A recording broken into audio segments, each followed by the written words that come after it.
자, 그 다음에 트럼프가 이제 등장하니까 이걸 이제 이 충격을 보자 이거예요. 트럼프는 소위 미국판 파시스트죠. 솔직히 말해서. 미국판 파시스트예요. 파시스트라는 거에 대해서 뒤에서 얘기했지만, 이번에 그 비행기 사고가 있었잖아요. 예? 워싱턴으로 한 비행기가 헬기하고 부딪혀가지고 그랬는데, 이걸 뜬금없이, 바이든의 다양성 정책이, 저희 말해서 그러니까는 미국은 다인종 사회잖아요. 다인종 사회다 보니까는, 소수인종들에 대해서도 좀 일자리 이런 데서 좀 배려하는 다양성, 형평성, 포용성, 이것의 약자로 DEI라고 이렇게 하잖아요. 이것 때문에 생긴 거다. 뭐 이런 식으로 이제 가고 앉았잖아요. 이게 바로 갈라치기죠. 갈라치기요. 그러면서 근거도 없이 그러니까는. 그러니까 심각한 장애 있는 사람들 채용했다는데 근거는 제시를 못해. 이 사람 특징 중 하나가 보잖아요. 이게 소위 말해서 파시스트의 특징이죠. 예? 이런 파시스트가 미국에서 왜 등장했느냐? 등장한 이유가 있습니다. 자, 트럼프를 여러분들 이해하는 거는 제가 이제 연휴 전에 창작가 비평사라고 있잖아요. 거기 보모의 특집으로 트럼프 시대에 대해서 이제 대담을 해달라고 해가지고 김준영 교수하고 같이 이렇게 했는데 국제 관계라든가 국제 정치학 하는 사람들 보게 되면 그런 표현들을 해요. 트럼프는 굉장히 예측 불가한 이런 표현을 하는데 제가 트럼프는 예측하기 굉장히 간단한 사람인데 간단한 사람이다. 그러면 왜 정치학 하시는 분들이 국제 정치학 하시는 분들이 예측 불가하다 그러냐? 그분들이 공부한 거는 2차 세계대전 이후에 소위 미국이 주도로 만든 국제 질서 있잖아요. 국제 질서. 그리고 그 속에서 미국의 그러니까는 소위 정치 엘리트들이 세계를 그러니까 관리하던 시기에 그걸 가지고 만들어진 이론인데, 근데 그거 사실은 그러니까 화석화가 됐거든요. 경제 이론도 안 맞는 게 맞지만 국제 정치 이론도 안 맞는 거 맞거든요. 근데 그걸 가지고 보니까는 트럼프가 이해하기 힘들지. 예? 이해하기 힘드는데 트럼프는 이해하는 게 굉장히 쉬워요. 트럼프는 철저하게 우리가 흔히 그런 얘기하잖아요. 비즈니스 사고로 접근하고 있다. 이렇게 되잖아요. 이건 비즈니스라는 건 뭡니까? 비즈니스라는 것은 현실이 변화하면 거기 신속히 대응을 해야 돼요. 정치 질서는 잘 안 바뀌잖아요. 이게 예? 비즈니스는 현실이 변화했는데 거기에 옛날처럼 안 변하고 있어. 그럼 망하는 거죠, 기업이요. 돈 못 버는 거잖아요. 그렇죠? 그 트럼프는 뭐냐면은 철저하게 비즈니스 사고로 이해하면요, 이해하기 쉽습니다.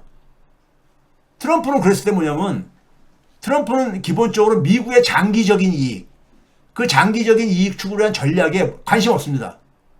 왜 관심이 없냐? 장기적으로는 자기 대통령 그만두고 난 이유거든. 예? 그리고 장기적으로는 10년 후 이거 어떻게 하냐 이런 식이야, 이 사람은요. 그 장기적 이익 전략에 관심이 없어. 예? 미국이 그러니까 국제사회에서 인기가 떨어진다. 이런 거에 대해서 그러니까 그걸 인해서 장기적으로 미국의 가치가 훼손되고 뭐 이런 것들 얘기를 민주당 바이든 정부에서 그랬었잖아요. 그런 관심 없습니다. 그게 무슨 미국한테 무슨 밥 먹여주냐 이거지, 쉽게 얘기해서. 예? 자기 임기 안에요. 자기 임기 안에 자신과 미국의 최대 성과를 만들어내는 거야. 미국의 최대 성과를 만들어내면 자신의 성과도 올라가는 거니까. 예? 그래가지고 미국 역사상 가장 위대한 대통령이다. 이런 소리 듣고 싶어 하는 거야. 예? 예? 자기 임기 동안에 나온 수치만 가지고 이렇게 비교를 하면 되는 거니까. 그리고 노벨 평화상을 수상하고 싶은 거야. 이 사람이 이게 무슨 얘기했습니까? My proudest legacy will be that of peacemaker and unifier 했잖아요. 이게 무슨 말입니까? 평화를 수립하는 그런 자기가 존재가 되고 싶다는 거야. 예? 예? 그러니까 전쟁을 가자 전쟁부터 종식시키고 우크라이나는 종식시키고 하는 게 그래가지고 주로 전쟁 종식시키면 노벨 평화상 수상자를 많이 거론되잖아요. 트럼프는 이거 원하는 거예요. 이거 원하는 거야. 예? 이거 얼마나 이해하기 쉬워요. 예? 그래가지고 무슨 다른 국가들한테, 전통적인 우방 국가들한테 협박을 하든 뭐하든 간에 자기 목표 달성하는 거야. 그 속에서 미국이 갖고 있는 힘이 뭐냐? 미국이 갖고 있는 힘이 뭡니까? 달러 찍어내는 거하고 군사력하고 그다음에 플러스 뭡니까? 시장 크기잖아. 시장 크기요. 경제 규모가 제일 큰 나라니까는. 예? 그러니까 관세, 저기 무역 이걸 압박하고 저기 공포 분위기 몰아넣고 막 이러는 거잖아요. 미국의 이익을 이해가지고 예? 미국에 와서 생산하라 이러는 거고. 예? 미국에다가 값싸게 파는 거 저에서 돈 뜯어내가지고 그걸로 그러니까 재정 부족한 거 메우겠다 이런 거잖아요. 쉽게 얘기해서요. 이게 이해하기 굉장히 쉬운 사람이야. 이런 이야기 쓰는 사람이야. 그래서 이 사람이요, 그 취임식 때 여러분들 한번 봐보세요. 저한테 이제 그런 얘기를 묻더라고. 아, 왜 저기 보편관세 한다면서 보편관세 얘기 안 하고, 예? 취임할 때는요, 보편관세 얘기 안 하고, 타겟으로 이렇게 이렇게, 예, 그 당시까지만 하더라도, 취임식 할 때만 하더라도, 1월 21일인가요? 취임식 할 때만 하더라도, 멕시코, 캐나다, 중국 정도 이렇게 이제 했는데, 구체적인 수치까지는 얘기 안 했었잖아요. 보편관세 왜 얘기 안 하냐는 거야. 그래서 내가 그걸 그 얘기를 왜 취임식 때 해야 돼? 내가 그랬어요, 오히려. 왜 하는 것 같아요, 여러분요? 취임식 때 오늘 뭘 얘기했는지 아세요? 그 미국의 많은 그러니까 그 서민들의 일자리 중에 좋은 일자리는 아니지만 하여간 이게 뭐 있습니까? 그 레스토랑이나 이런 데서 팁을 받아가지고 사시는 분들 있잖아요. 팁 소득이. 이 사람들에 대해서 얘기를 세금을 없애주겠다 이거예요. 세금을. 그러면 그 사람들 좋아할 게 아닙니까? 예? 그 사람의 종사자가 굉장히 많거든요. 그 세금 없애주겠다 이거야. 팁에서 생기는 소득에 대해서 세금 없애주겠다 이거야. 그럼 그 사람들은 여러분들 있잖아요. 트럼프가 당선된 거는요. 서민들한테 표를 많이 받은 거잖아. 쉽게 얘기해서요. 서민들이 대다수고. 그 서민들한테 그러니까 타겟으로 해가지고 이익을 딱 던져줘. 예? 던져줘. 그러니까 팁에 대한 팁 소득에 대한 세금을 없애겠다. 그러잖아. 근데 서민들한테 가장 중요한 건 뭔지 아세요? 성장률 이런 거 아닙니다. 바이든 때 성장률 좋았잖아요. 근데 성장률 이런 거 아니야. 여러분들 우리나라 서민들 하위 50% 같은 경우 성장률하고 자기 삶하고 별 관계가 있습니까? 별 관계 없잖아요. 예? 별 관계 없잖아요. 그렇죠? 서민들한테 더 중요한 건 뭐냐면 특히 요즘 시기에는 물가입니다. 물가는 있잖아요. 소득이 많은 사람들은 별로 타격 안 받아요. 네? 지난 한 2, 3년 동안에 인플레이션이 굉장히 올랐는데 고소득자는 별로 타격 안 받습니다. 돈 많은 사람들은요. 인플레 높아도. 서민들이 타격을 받지. 네? 그러니까는 근데 보편관세를 하게 되면 뭐가 됩니까? 네? 인플레이션 올라간다고 많은 전문가들이 얘기를 하고 이제 그러니까는 네? 그리고 그거를 같이 버무려 가지고 발표를 안 한 거야. 그 버무려 발표하게 되면 팁에서 생긴 소득에서 세금 빼주겠다고 하는 것에 효과가 없어져 버리잖아요. 굉장히 그런 점에서는 영리한 사람이야. 이건 저 비즈니스 하는 사람은 당연하죠. 그런 계산 정도예요. 그러니까. 그걸 동시에 왜 어차피 추진한다 하더라도 나중에 그걸 하겠다는 거지. 그러니까 그 다음에 뭡니까요? 유가도 낮추겠다 이거잖아요. 유가도. 왜? 유가라는 게 서민들의 그러니까는 미국은 자동차 없이 못 살거든요. 예? 인플레가 굉장히 중요한 요인이니까. 그렇죠? 그 다음에 이제 뭐냐면은, 많은 나라에서 서방 지정에 있는 거지만은, 미국에도 반중 정서가 굉장히 심해졌어요. 반중 정서가 굉장히 심해요. 우리나라도 그렇지만은, 아예 미국도 굉장히 심합니다. 유럽도 그렇고. 예? 이건 중국이 잘 생각해야 될 문제야. 그 자기 임기 안에, 이건 모르겠다. 민주당이든 공화당이든 간에 관계가 없습니다. 워싱턴의 엘리트들은 중국 제압이 최대의 목표야. 어쨌든 간에. 예? 그러니까 중국을 제압하는 데 속에서 예? 중국을 제압하고 이건 최대한 양보를 도출하겠다 이거야. 트럼프도 그거는 마찬가지입니다. 중국을 굉장히 안 좋게 봐요. 그런 발언도 많이 했고. 예? 근데 미국의 이익을 위해 가지고 자기 임기 안에 미국의 이익과 자신의 이익을 달성하려면요. 미국이 만들어놓은 2차 세계대전 이후에 만들어놓은 다자주의 질서. 예? 세계 무역기구라든가 이런 것들도 다 미국이 주도해서 만든 거죠, 사실은요. 다자주의를 하게 되면요, 미국이 원하는 대로 결정이 안 돼. 예, 주권 국가들이 그러니까 거기서는 똑같은 표를 갖고 있다 보니까는 합의가 이루어져야 되거든요. 합의가 이루어지는데 미국이 원하는 대로 안 되잖아. 그러니까 다자주의 질서는요, 다자주의에 입각한 국제 질서나 국제 기구는요, 아주 성가시게 보는 거야. 성가시게 보는 거야. 이거 가지고 그러니까는 미국의 이익을 추구 못한다 이거죠. 예? 이걸 추구하지 못한다 이거예요. 자, 트럼프가 왜 여러분들 그 당선됐는지 아세요? 이건 그 기간을 월별로 나누는 거지만 쉽게 이 그림 한번 봐보세요. 이게 뭐냐면요. 파란색은 미국의 성인 중심으로 해서 상위 1%, 오렌지 색깔은 하위 50%의 실질소득입니다. 아니, 세전소득이요. 세전소득의 비중입니다. 비중. 1980년부터 92년이 공화당 정권입니다. 공화당 정권. 예? 떨어지고 그렇게 올라가려고 그랬잖아요. 그 다음에 92년부터 2000년이 클린턴, 민주당 정권이었었죠. 그리고 2000년부터 2008년이 아들 부시 주니어 부시가 그랬을 때고 했었고요. 2008년부터 2016년이 오바마 때죠. 그리고 2016년부터 2020년이 트럼프 때고요. 그리고 그 이유가 바이든 때잖아요. 그럼 여기 한번 보세요. 하위 50%만 딱 비교해보세요. 하위 50%를 보게 되면은 오바마 때요. 오바마 때 굉장히 기대를 많이 했잖아요. 흑인 대통령, 역사상 최초에. 예? 진보적일 거라 생각했잖아요. 근데 하위 50%의 소득이 13.6%에서 12.9% 떨어집니다. 예? 트럼프 때 그거를 13.7%까지 다시 끌어올려. 바이든 때 13.5%가 다시 또 떨어졌었어. 아, 이런데, 더군다나 바이든 때는 인플레이션이 굉장히 심했잖아요. 인플레이션까지. 예? 그러니까 그 인플레이션은 서민들한테 타격이 더 집중되거든요. 그건 소득으로만 딱 보게 되면은, 오바마 때 배신감 느낄 수밖에 없지. 바이든 때도 4년 해가지고 딱 밀어줬더니만은, 예? 흑인들하고 청년들이 밀어줬더니만은, 그러니까 이 수치만 보게 되면요, 소득 이 분배 이것만 보게 되면 트럼프가 더 잘했잖아. 트럼프가 자기 때 그러니까 오히려 더 나았다고 얘기하는 거야. 예? 상위 1%도 트럼프 때 좀 줄어들잖아. 좀 줄어들잖아. 18.7에서 18.2로요. 되게 계속 올라가던 게. 예?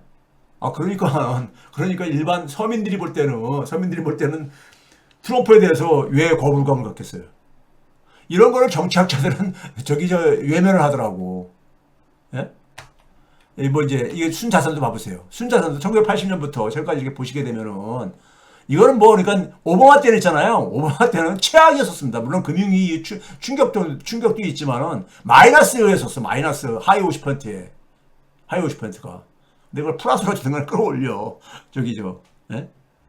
그건, 서민들이 볼 때는 있잖아요. 트럼프 때가 더 좋았던 거야. 경제 실비가 그렇게 보여줘요.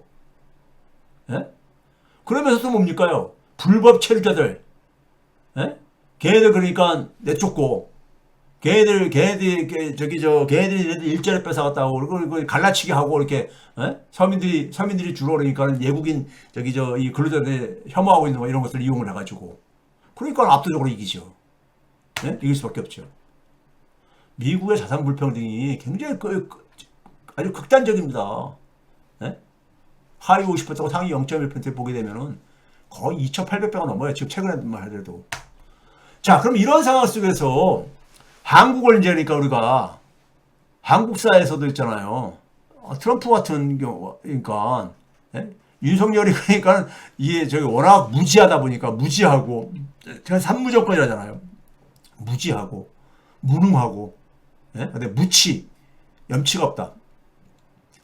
근데 트럼프처럼 영리하게 해야 되는데, 한국도 지금 양극화가 엄청 심하잖아요. 이게 파시즘 하에 배경이에요. 이제부터 볼게요. 그래서 한국에서는 이거 막으려면요, 다음 정권에서 있잖아요. 많은 개혁을 해야 되는데, 개혁을 하려면은 그 힘이 뒷받침돼야 되잖아요. 그거 못하면은 대한민국도 파시즘, 더 가혹한 파시즘화 된다. 파시즘이라는 게 뭡니까 진짜요? 파시즘이라는 건 1차 세계대전 이후에 생긴 거잖아요. 1차 세계대전 이후에 유럽 사람들이 전쟁을 치르고 나가지고 굉장히 이 비관적으로 변하죠. 예? 많은 사람들이 죽고 그랬으니까 전쟁에. 예? 그렇죠? 그래가지고 파시즘에서는 기본적으로 뭐라고 합니까? 인간은 불평등한 존재라고 딱 하죠. 우리나라도 그런 사람들 있잖아요. 저기 나이 많은 나이 80이 된 사람한테 왜 투표권을 주냐 뭐 이런 게 하잖아요. 그러니까 엘리트 중심의 사회 운영을 가죠. 독재로 귀결되는 게 이건 필수적이에요. 예? 상당히 선동적으로 갈. 그다음에 뭐냐면 그러다 보니까 뭐 어느 겁니까? 사람은 다르다고 보는 거니까 자기네 민족이 제일 나은 걸로 이렇게 가죠. 극단적 민족주의로 보되죠. 극단적 민족주의. 당연히 뭐냐면 자기 민족이 제일 우수하니까는 다른 민족을 그러니까 다른 민족을 지배할 수 있는 이런 제국 팽창주의라든가 그게 2차 대전으로 이어진 거잖아요. 그러면서 뭐냐면은 독재로 이어지는데 독재 그러니까 우리가 공산주의적인 이런 저기 전체주의하고는 이건 반대하죠. 왜 그렇습니까요? 공산주의는 기본적으로 기득권층들이 반대하잖아요. 예? 그렇죠? 특권층들이 그러니까 반대하잖아요. 공산주의에 대해서. 그러니까 반공주의를 핍니다. 예? 반공주의를 펴요. 그래서 1920년대에 20년대에요. 전쟁 1차 세계대전 끝나고 나서 유럽이나 미국이요. 굉장히 불평등이 심해집니다. 그 결과는 이제 세계 대공황이 뻥 터지잖아요. 이 상황 속에서 한번 봐보세요. 1920년대 서방 사회가 파쇼화가 되어집니다. 파쇼화. 예? 뭐 러시아에서는 러시아 혁명이 또 진행되고 있고. 예? 그때 한번 봐보세요, 여러분들요. 미국 데이터만 제가 일단 소개해 드릴게요. 하위 50% 소득 비중을 봐보세요. 1917년 1차 세계대전 끝날 해였죠. 14.61%였어. 하위 50% 소득 비중이요. 근데 이게 1932년까지 28년 32년이 이게 언제입니까? 공화당 후보 대통령이 되잖아요. 13.22%가 떨어졌어. 쭉 떨어지잖아요. 그 양극화가 심해지는 거야. 근데 루즈벨트가 이제 해가지고, 루즈벨트가 4선까지 한 사람이죠. 4선까지. 근데 1945년 초에 이제, 그러니까 갑자기 사망하게 되잖아요. 제 임기도 네 번째 시작할 무렵에. 1944년 2차전 끝나기 전에 루즈벨트 사실상 마지막 저것 때 거의 19.7%, 20% 가깝게 끌어올려요. 이게 뉴딜 개혁의 성과야. 뉴딜 개혁에. 엄청나게 끌어올린 거잖아요. 이 퍼센테이지로 포인트만 보게 되면요. 근데 소득 대비 자산의 비율 봐보세요. 이것도 4.6배에서 한 5.6배까지 이렇게 증가하던 것을 2.6배까지 끌어내리잖아요. 네? 지금 무슨 얘기입니까? 소득 증가속도를 빠르게 만든 거야. 네? 빠르게 만든 거예요. 자산 증가는 그러니까는 소위 말해서 불로소득은 억제하고, 예? 뉴딜 개혁이라는 게 뭐였었어요? 이 당시에 여러분들, 소위 미국의 현대적인 그 복지 시스템은 다 만들잖아요. 소위 말해 최저임금제 이때 도입되지죠. 소위 말해서 은행법을 개혁을 해가지고, 금융자본들의 그러니까 이 규제를 하고, 그리고 뭐냐면 이 미국의 사회보장 시스템을 그 당시 이제 도입을 하잖아요. 예? 그리고 중화학공업이 산업이 굉장히 활력을 그러니까 띨 때입니다. 중화학공업 혁명이 진행될 때가 있었거든요. 일자리가 많이 가고 그렇죠. 네? 이걸 통해 가지고 뉴딜이 그러니까 소위 말해서 루즈벨트가 미국의 민주당은 전형적으로 미국 남부에 그러니까 기반을 둔. 왜 그렇습니까? 미국은 남북 전쟁에 아픈 역사가 있잖아요. 내란의 역사가. 네? 남북전쟁이라는 하면 떠오르는 사람이 우리는 링컨 대통령이잖아요. 링컨 대통령 북부 기반이잖아. 흑인 해방 뭐 이런 걸로 우리가 상징적으로 알려있잖아요. 남부는 그러니까 남부에 그러니까 소위 말해서 토지 소유자, 토지 귀족들. 이거는 그러니까 우리가 소위 말해서 링컨 공화당 저거하고 반대 진영으로 이렇게 돼 있잖아요. 그런데 루즈벨트가 소위 말해서 하위층들에다 타겟을 이렇게 해가지고 하니까는 소수민족, 흑인을 비롯해서 소수인종들에 대해서 지지를 받게 되고 자기 기반인 남부 플러스에다가 그 지지를 받고 거기다가 뭐냐면 산업 이 개혁까지 하니까는 북부에 소위 말해서 공업 지역에서도 지지를 받고 그래서 그 당시에는요 그냥 계속해서 압승을 해요. 선거할 때마다 압승을 합니다. 그러니까 소위 말해서 선거라는 것은 뭡니까요? 지지층들을 많이 확보해야 돼 이기는 거잖아요. 그게 소위 뉴딜 나날입니다. 그리고 이런 개혁을 하려면 압도적인 지지 기반을 만들어야 되잖아요. 그러니까 뉴딜 개혁과 뉴딜 연합은 동전의 앞뒷면인 거예요. 우리나라도 지금 그러니까 극단적으로 지금 이렇게 갈라져 있잖아요. 극단적으로 갈라져 있는 걸 그냥 방치하게 되면 나라 망합니다. 앞에서 보였듯이 그냥 나라 망하는데 순식간에 이루어질 겁니다. 가속도가 붙었으니까 망하는데. 예? 그럼 다음 정권이 지금 엄청난 과제를 갖고 있는 거예요. 예? 그럼 일단 통합을 만들어야 되잖아. 통합이라는 것은 그냥 말로 얘기한다고 통합이 되는 게 아니에요. 대다수 서민들이 정치적인 효능감을 느끼게 해줘야지.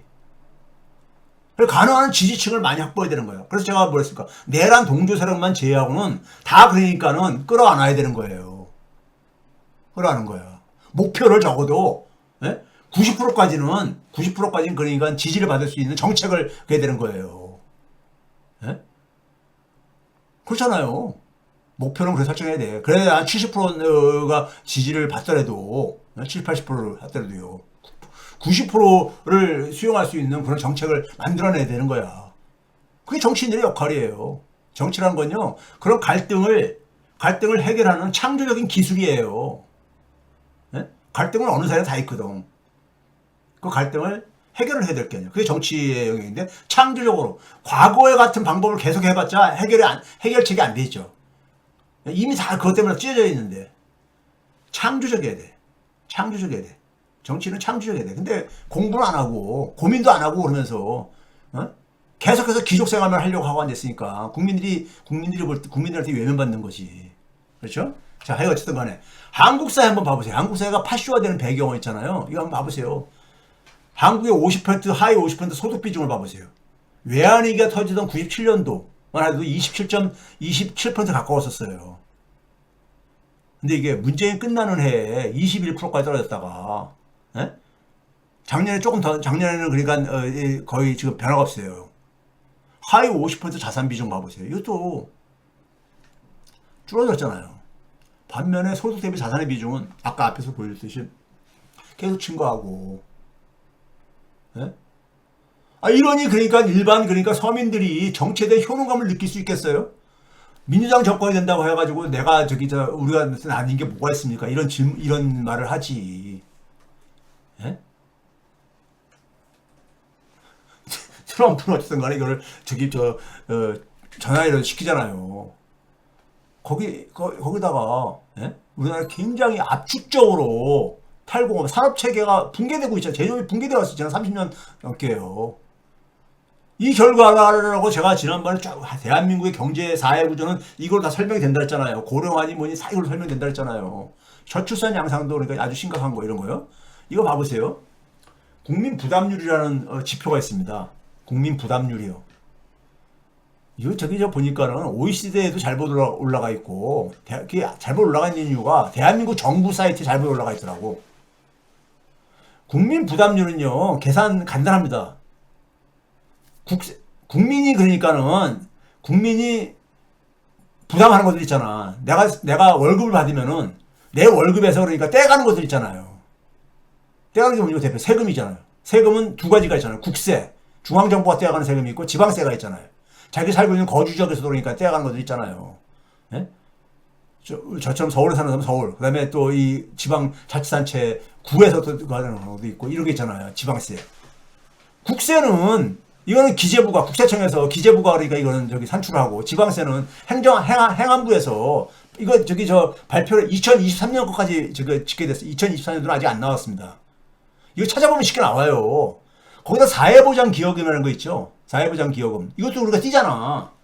내가 소득을 받게 되면요. 예? 어떤 겁니까? 예를 들어서 뭐 공적연금이라든가, 아니면 그다음에 이제 우리가 소위 말해서 고용보험금이나 산재보험금이라든가 이 건강보험료라든가 이런 거 띄잖아요. 이것도 내 돈에서 띄라니까 이것도 국민들이 부담을 지는 거잖아. 예? 이게 국민들이 부담 지는 그러니까 대표적인 것들이잖아요. 이걸 다 합해가지고 이걸 GDP로 나눈 거야. 왜냐면 이거 GDP가 아니라 이거 사실은 국민 소득으로 오게 되는데 대한민국은 GDP로 써요. 정부에서 그렇게 쓰겠다는데 뭐 어떻게? 예? 이걸 보게 되면요, 대한민국이 2023년도 거가 지금 일부 국가는 빼놓고 다 나와 있는데, 예? OECD에 다 나와 있는데, 한국, 2022년도 저기 문재인 때 만들 때는 25.7%였어, GDP 대비.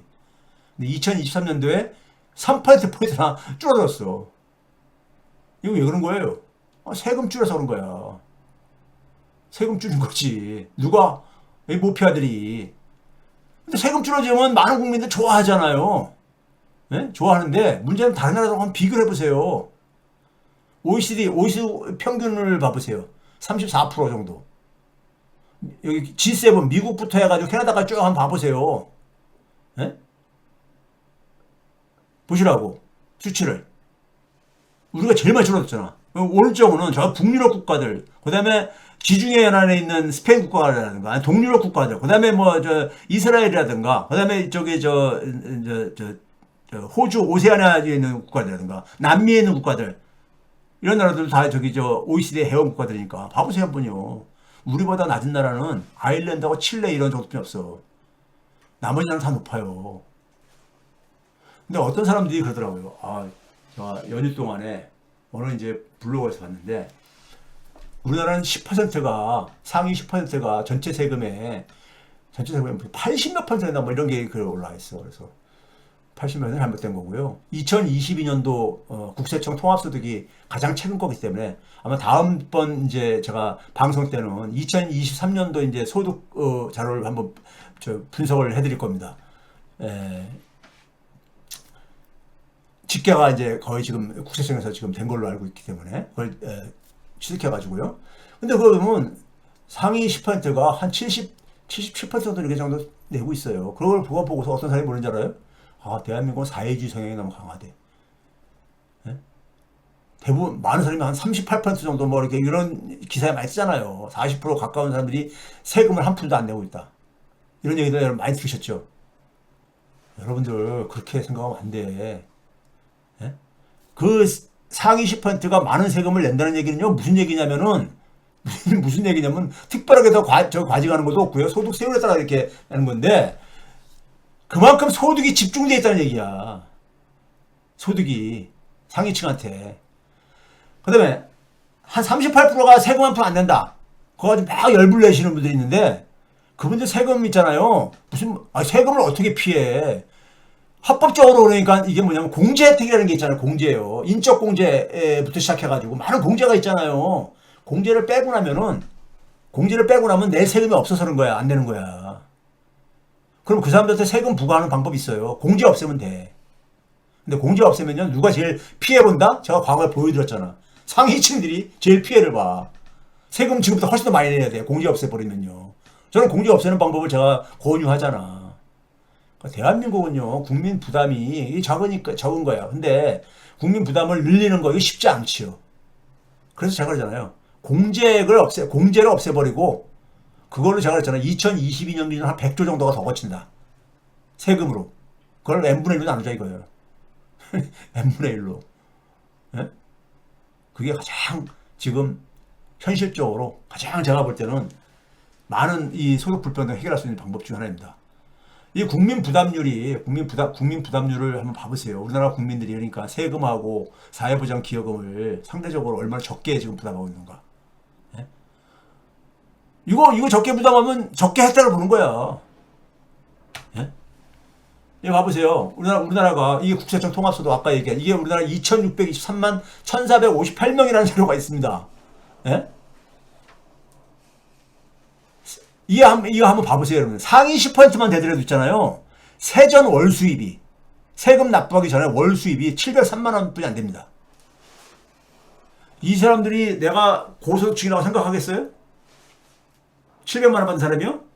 1년에 그러니까 1억도 안 되는 사람인데, 8천만 원 좀 넘는 사람들인데, 세금을 떼고 나면요, 575만 원으로 줄어들어. 사회보장금 빼고, 세금만. 예? 우리나라는 상위 10%부터 그 밑에는 너무 적어, 소득이. 그게 중산층이야, 상위 10%도. 그 위에 많이 쏠려 있다는 거야, 위에. 위에 많이 쏠려 있으니까 세금을 많이 낼 수밖에 없지. 소득이 많으니까 그에 비례해서 세금을 많이 낼 수밖에 없죠, 뭘. 예? 하는 수밖에 없잖아요. 네? 그래서 이걸 가게 되면요, 여러분들 이게 현실이야. 2023년도까지 제가 이제 다음번에 제가 한번 보는데 최근 저거 상황이에요. 자, 한국 사회가 파쇼화되는 배경 두 번째 거, 이게 다 연결되어 있는 겁니다. 연결되어 있는 건데, 우리 대개 이제 고령층들에서 이제 그러니까 이 극우라든가 아니면 이 보수 지지층들이 많잖아요. 고령층들이요. 네? 근데 이것도 우리나라는 되게 이제 이 노인 빈곤율 얘기가, 노인을 얘기하면 65세 이상 뭐 이런 거 얘기를 하고 있잖아요. 근데 저는 이거 60세 이상에 주목을 합니다. 왜 그러냐면 우리나라는 일자리가 굉장히, 퇴직이 굉장히 빨라. 우리 50세 전에 1차 일자리에서 되게 테스트를 합니다. 50이 되기 전에. 그러고 나서 어떻게 합니까? 재취업을 해야 되고 그러는데 재취업이 이렇게 마땅치가 않고 해가지고 막 힘들게들 살아가잖아요. 예? 살아가잖아. 60세에 봐야 되는데, 자, 올해 70세가 되는 사람이, 올해 70세가 되면 2025년이니까 올해 70세가 몇 년생입니까? 55년생이야. 55년생이요. 저는, 예? 그 다음에 2015년에 이들이 몇 세였냐? 60세였었어. 2015년에요. 제가 그걸 주목하는 이유는 뭐냐면 2015년도부터 60세 이상 비중이 거의 20%에 육박을 해요. 인구 5명 중에 1명이 60세 이상이었다는 얘기야. 예? 이런 시대가 이미, 그래서 저는 65세 이상으로 보면 안 된다고 봐요. 60세 이상으로 제가 보는 이유가. 그런데 어쨌든 간에, 예? 이게 지금 거의, 그러니까 우리가 올해 이제 30% 이제 돌파할 거라고 저는 봐요. 30%를요. 5명 중 1명이 2015년부터 그러니까 60세 이상이었었어. 그러니까 일단 연령적으로 고령층들이, 옆에 나라는 일본의 고령층들도 그냥 죽자 사자 그냥 자민당만 찍는다 그러잖아요. 자민당만. 이분들이 더군다나 우리나라는 더군다나 뭐가 있습니까? 한국전쟁을 전후 세대들이거든. 한국전쟁이요. 예? 한국전쟁 이후에 굉장히 힘들게 살던 어린 시절, 유년 시절이 가고, 예?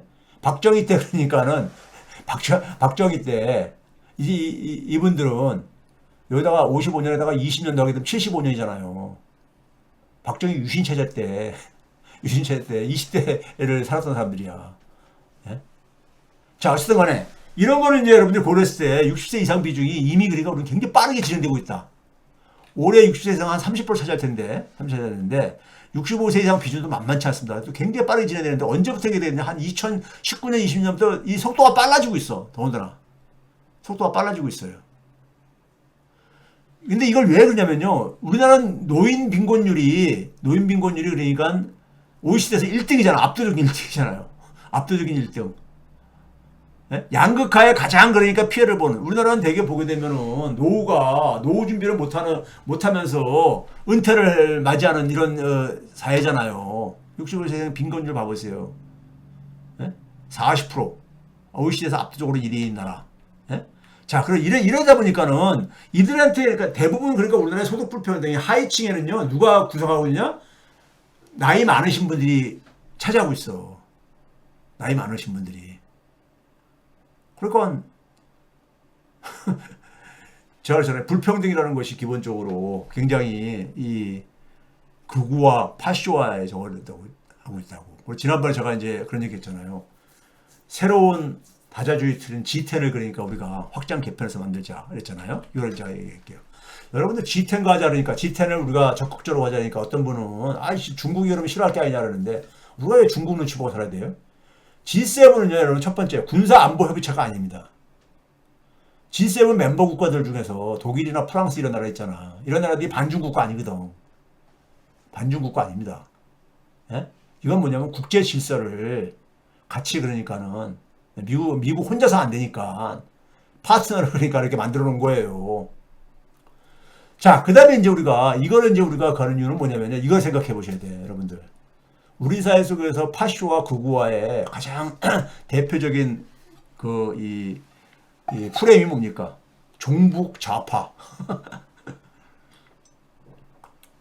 종북 좌파죠. 이거 왜 생겼는지 아세요? 제가 좀 쉽게 비유를 하면 이런 겁니다.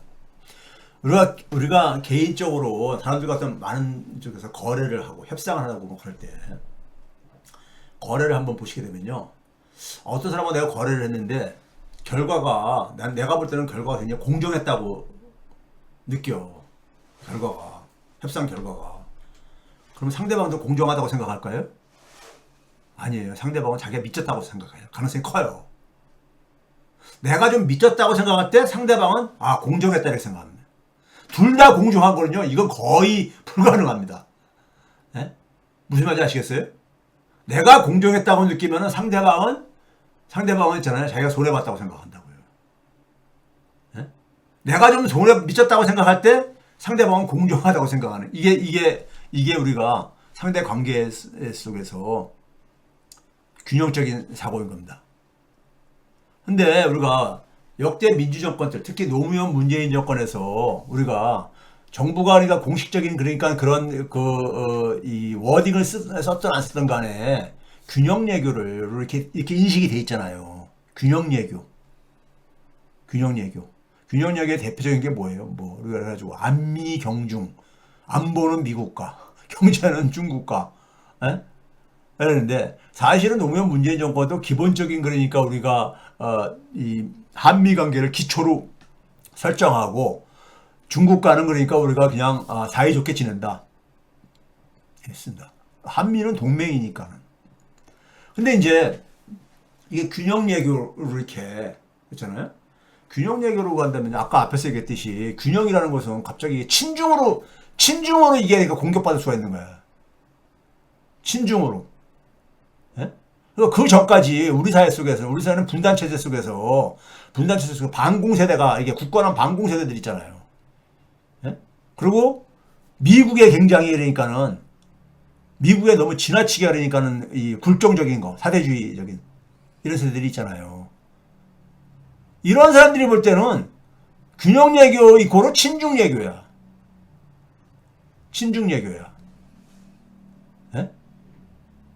그 친중이라는 건 바로 뭐냐? 거기다가 이제 김대중 정부 이래 우리나라의 이 한반도 정책은 햇볕 정책이 민주정권에 적어졌었잖아요.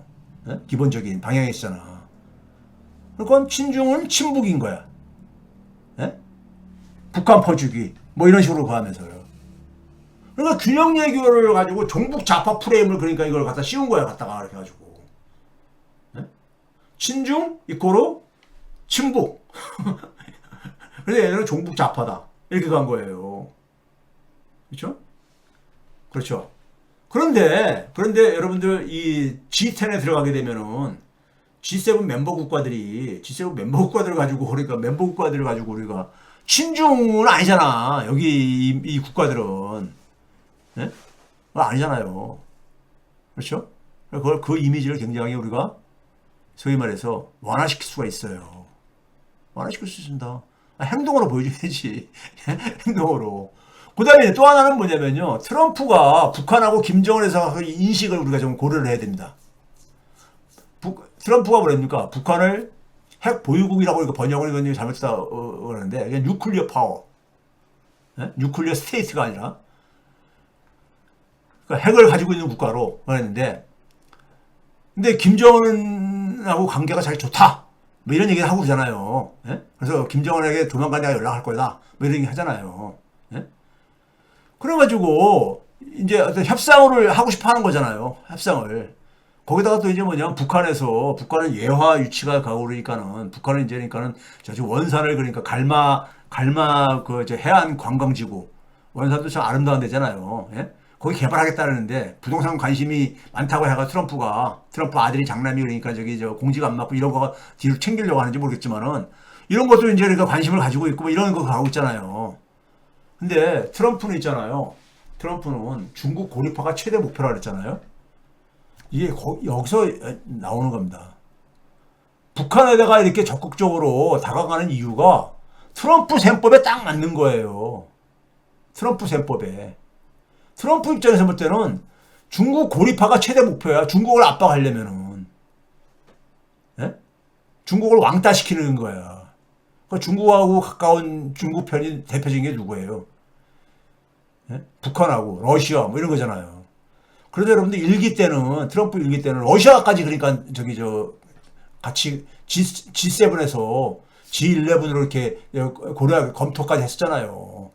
근데 그건 지금 힘들 거야. 예? 힘든데 왜 저기 G7에 가입하고 있는 서유럽 국가들이 다 반대하거든. 러시아하면 치를 떨거든요. 예? 유럽은 러시아하고 아주 그냥 그 역사적인 적이 있어요. 남진 정책, 러시아의 남진 정책하고 유럽은 그러니까 이 러시아의 고매에 대한 이 저기 이제 포비아, 러시아 포비아 같은 것도 있고 그러니까. 예? 근데 또 러시아를 우리가 뭐 저기 우리가 그걸 저기 신경 쓸 필요 없는 거고. 예?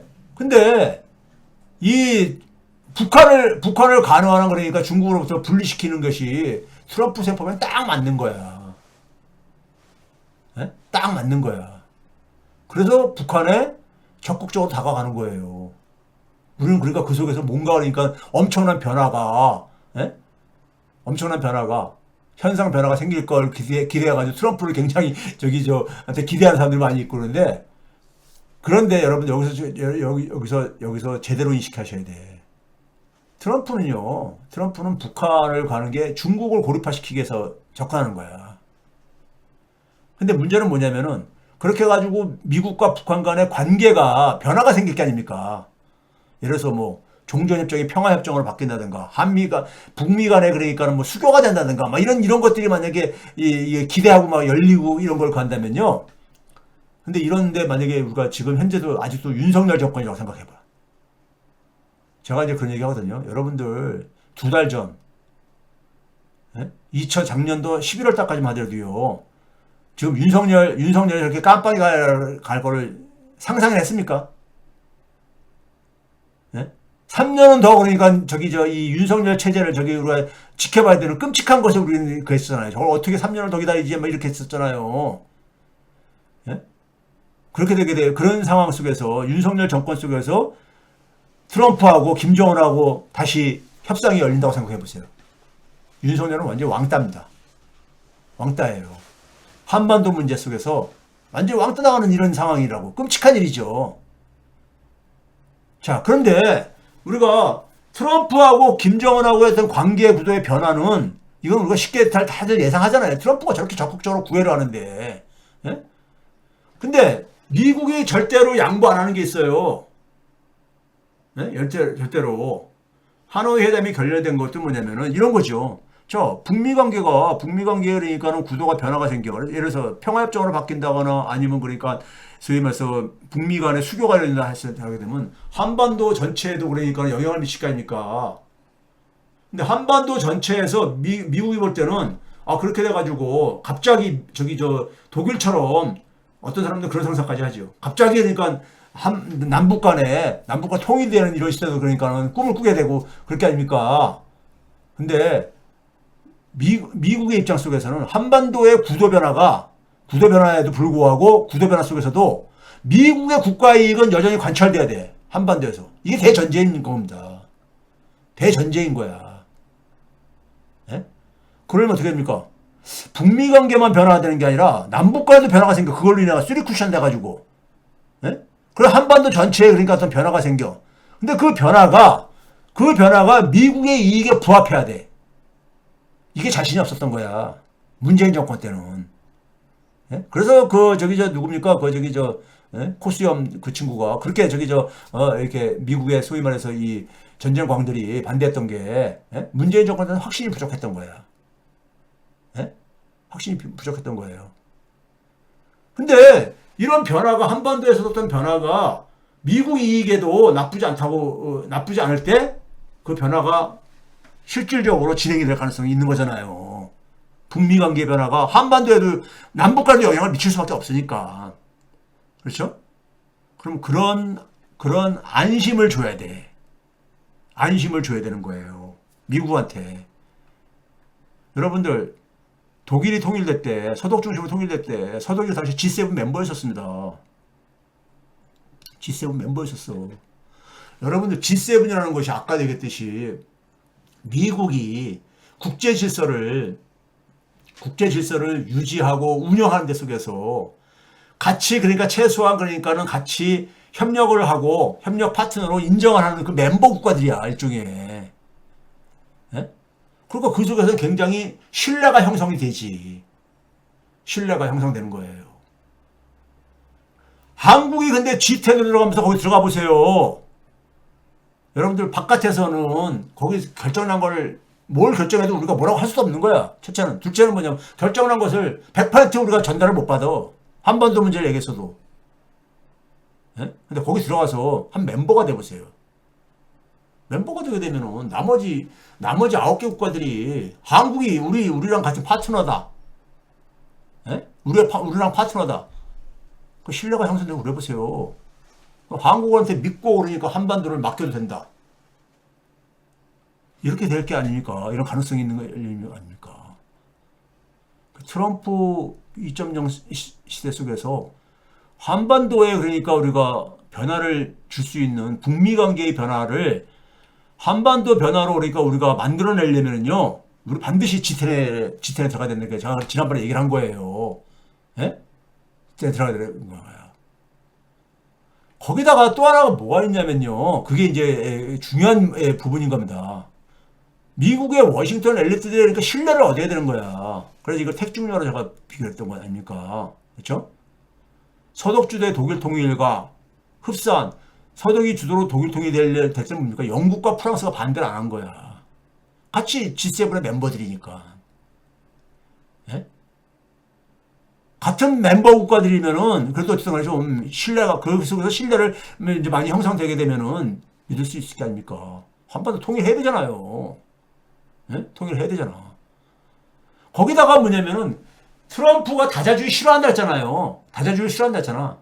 다자주의를 유일하게 트럼프가 그러니까는 인정하는 게 G7이야. 단지면 G7이 너무 낡아빠졌고 별로 효과가 없다 이거야. 실효성이 없다 이거야. 실효성이 없다 이거야. 예? 실효성이 없다고 보는 거죠. 그러니까 트럼프 입장 속에서는 미국 워싱턴 엘리트들이 가지고 있는 게 생각이 뭐냐면요. 아, 이게 지금 러시아, 중국 이렇게 가는 상황 속에서 이제는 미국이 이걸 관리하려면은 전통적으로는 그러니까 나토 중심으로 그러니까 G7과 나토 중심으로 이렇게 그랬는데 아시아도 그러니까 이게 그될 게 아닙니까? 아시아의 쿼드라고 있잖아요. 쿼드. 4개 국가. 미국, 일본, 그 다음에 인도, 호주 4개 나라 이게 있잖아요. 네? 쿼드를 이거를 긴밀하게 결합시키고 싶어 하는 거 아니야. 나토하고 이거를. 지금 유럽의 안보 체제를 그러니까 아시아에도 우리가 확장하고 싶은 거 아니에요. 네? 근데 여러분들 있잖아요. 다자주의를 그러니까는 트럼프가 유일하게 그러니까는 없애지 못하는 게 바로 G7입니다. 혼자서는 절대 이게 안 되는 부분이 있거든요. 근데 G7은 냉전 시대에 만들어진 하나의 틀이야. 지금 시대는 그러니까 트럼프가 정확하게 표현한 거야. very, very outdated. 낡아 빠진 그러니까 틀이다 이거야. 별로 그러니까 그 다음에 효과도 기능도 제대로 못하고 실질적인 효과도 못 만들어내고. 예? 그러니까 이거를 아시아 부분하고 저걸 묶자 이거예요. 그 속에서 중국이 대응하는 게 뭡니까? 글로벌 사우스 브릭스로 대응하잖아. 브릭스에 대해서 인도가 굉장히 부담을 느끼고 있습니다. 부담을 느끼고 있어. 러시아나 이런 나라들하고 브라질하고도 틀려요. 인도는 철저하게 어느 한쪽에 치우치지 않으면서 자기 이익을 실리를 챙기는 나라야. 인도는 자기의 가장 국경을 접하고 있는 중국은 그러니까 잠재적인 적대 국가라고도 생각을 해요. 예? 근데 그걸 미국을 활용을 해가지고 중국 견제하는 거. 이건 인도는 굉장히 이걸 원하는 거야.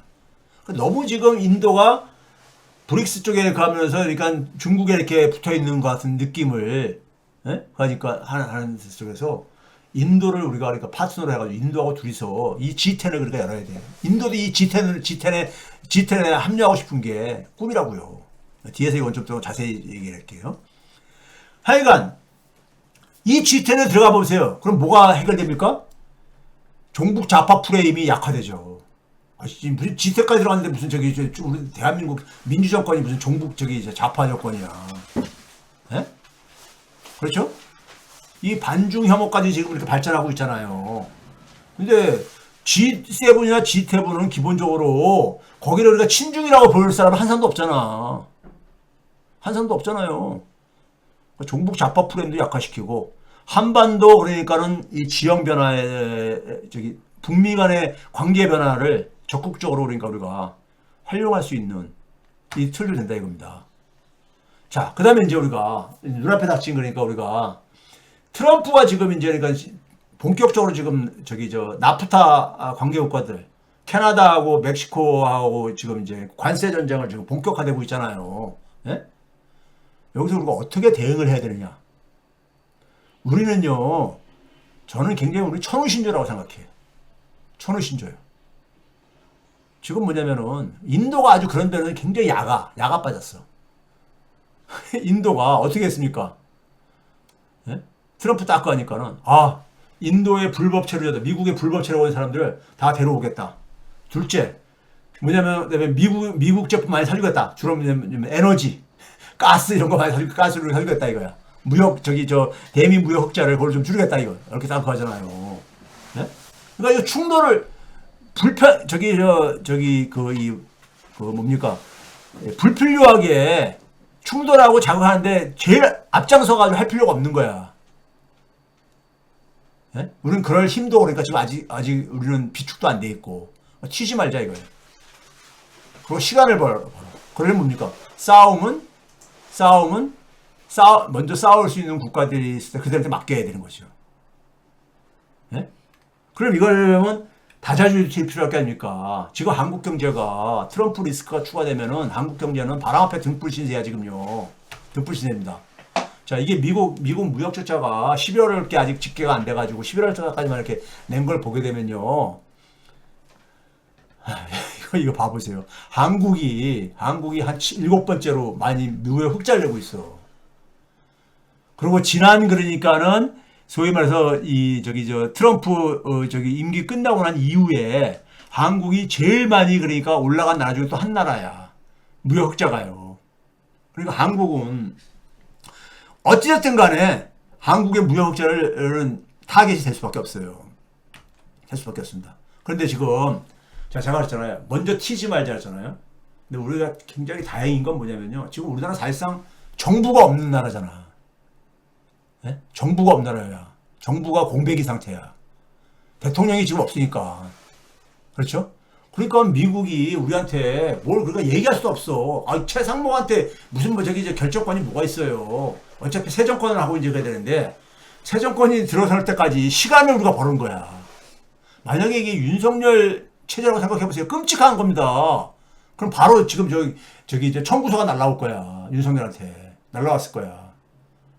근데 지금 대통령이 없다 보니까는 공백 상태다 보니까 청구서를 못 보내는 거야. 미국이 지금. 예?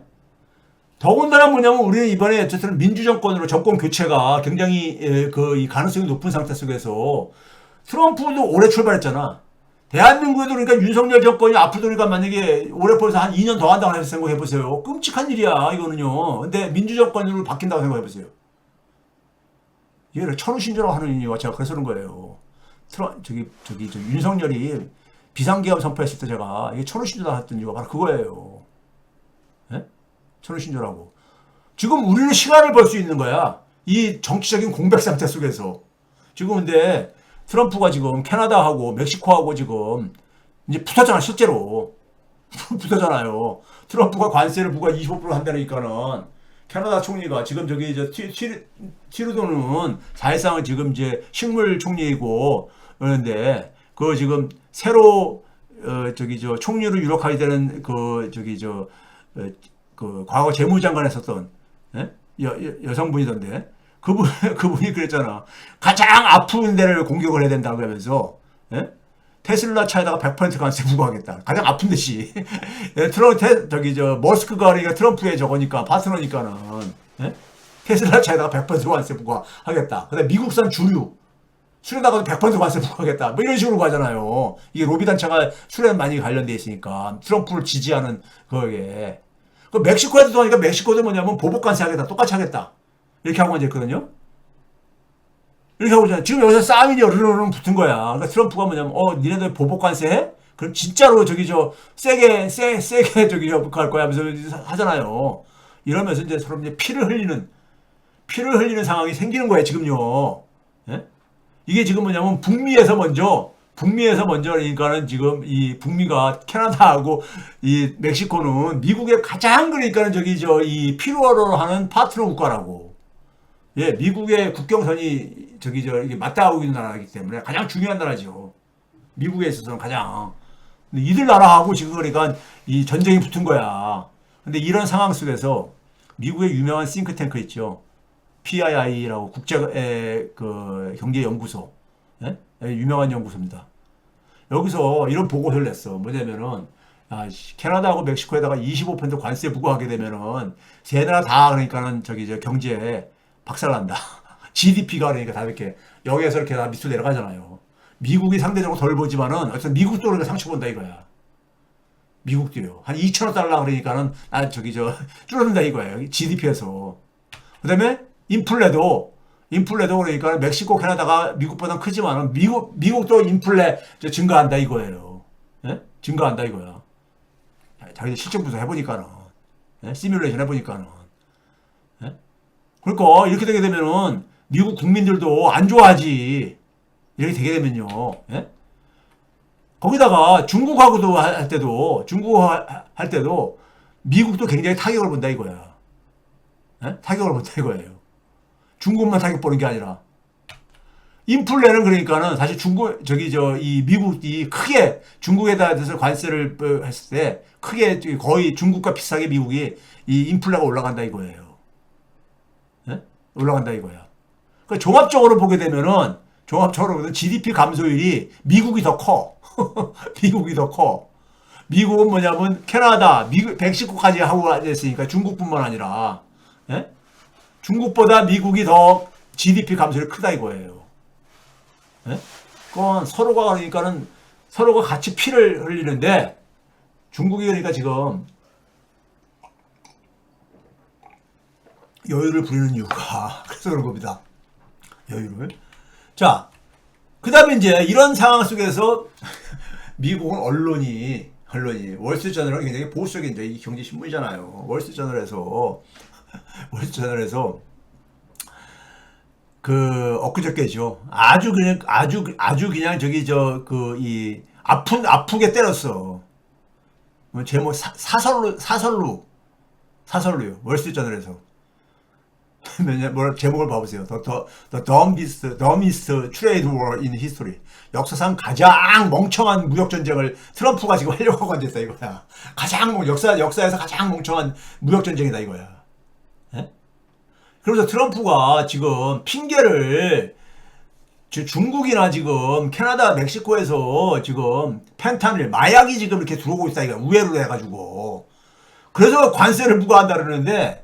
야, 마약이라는 것이 이게 수십 년 동안 미국으로 유입되어 온 건데, 그리고 이건 미국에 수요가 있어서 그러는데, 이걸 그러니까 관세 매긴다고 해서, 이 마약이 안 들어오겠냐, 얘가 미국에. 미국 사람들이 원하는 사람들이 시장이 이렇게 있는데, 예?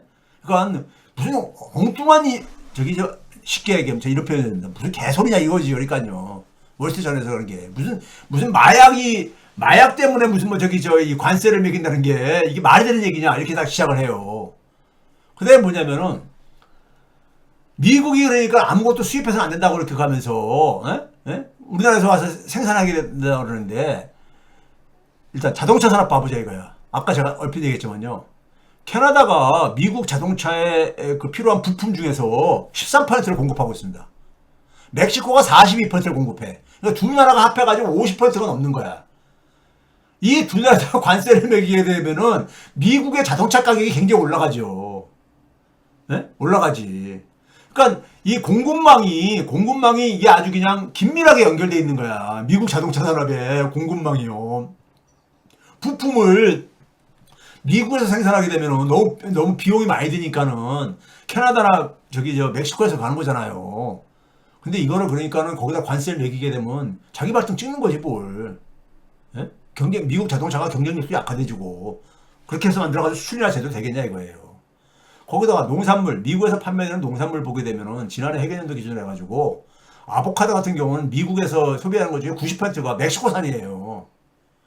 전체 미국 농산물 수입에서 한 23% 거의 그러니까 한 4분의 1이 멕시코산이라고. 여기다 관세를 매기, 이거, 여기다가 이제, 그러니까 이거 하게 되면은, 미국 소비자들이 그러니까 피해가 가지.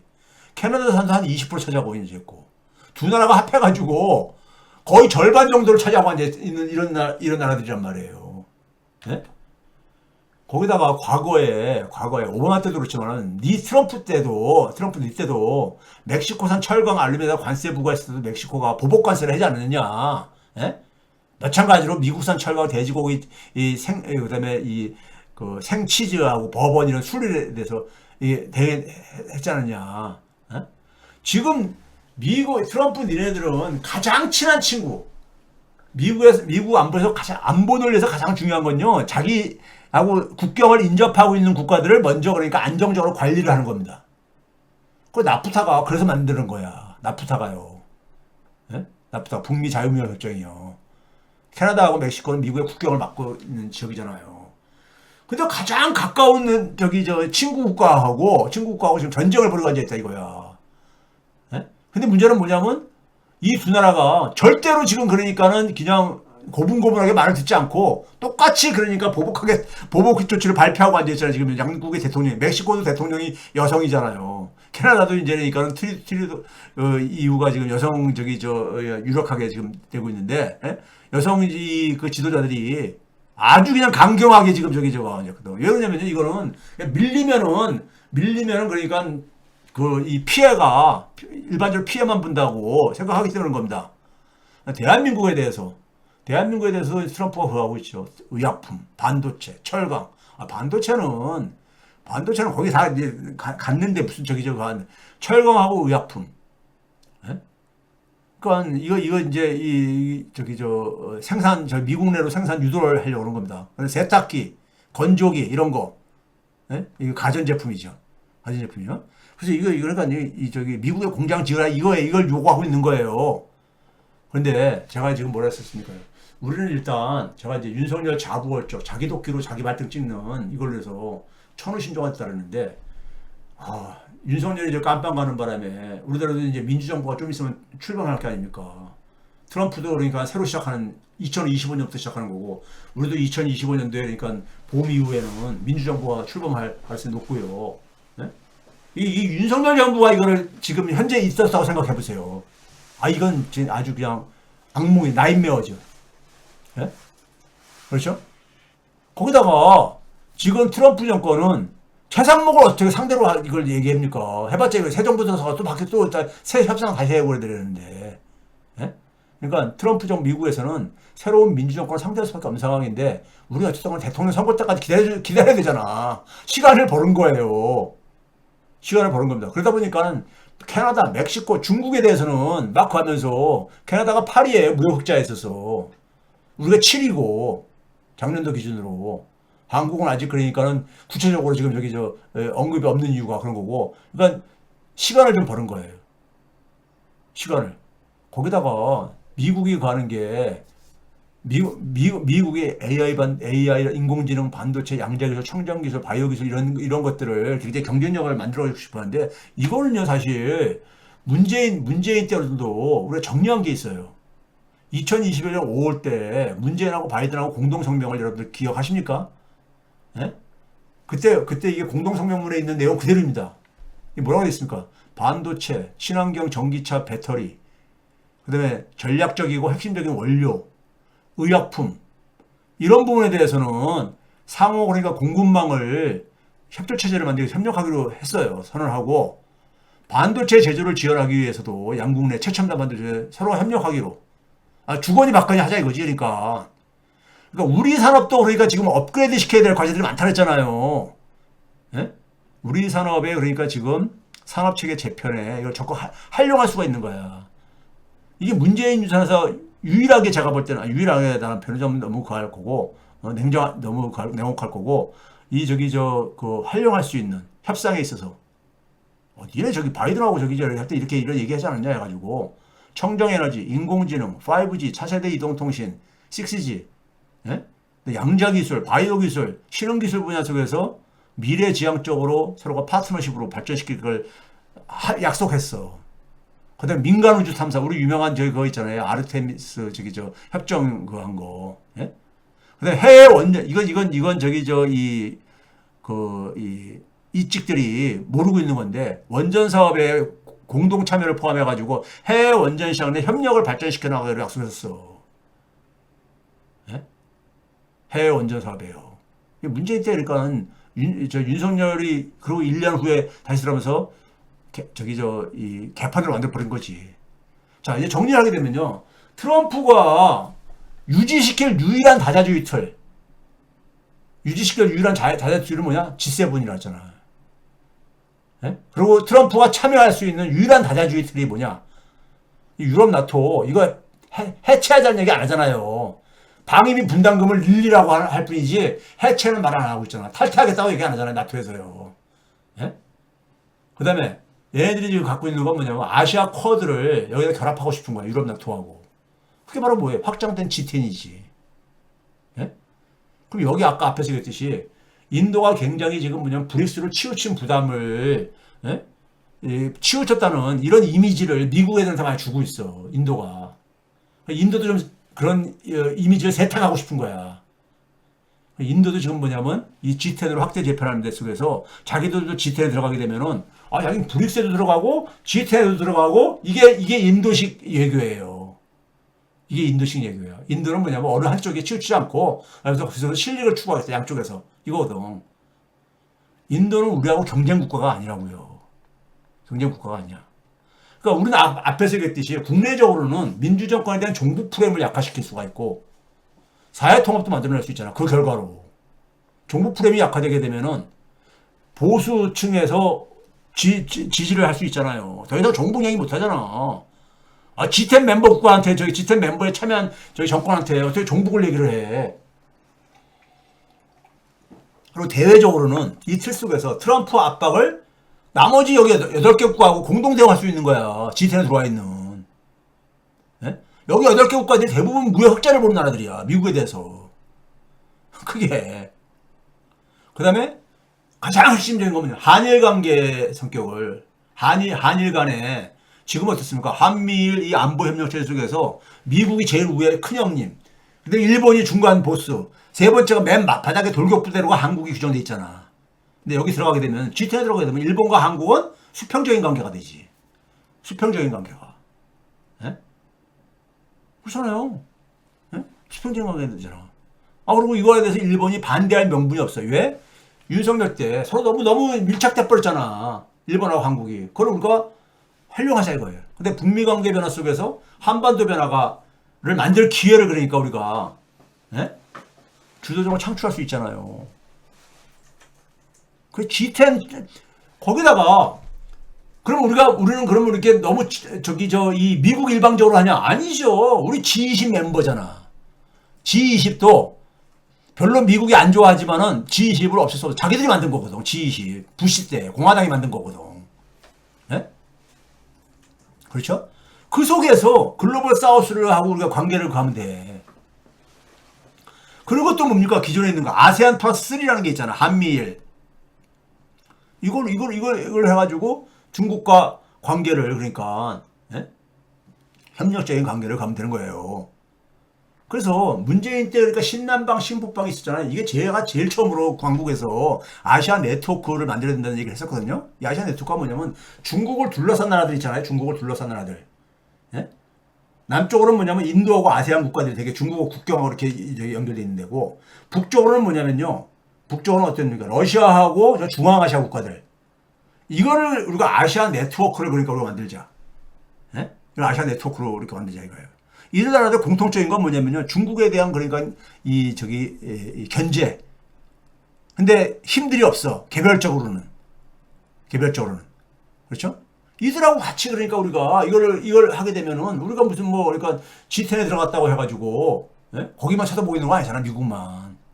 예? 이런 적극적인 그러니까 다자주의 틀들을 그러니까 우리가 공간을 만들어내야 되는 거예요.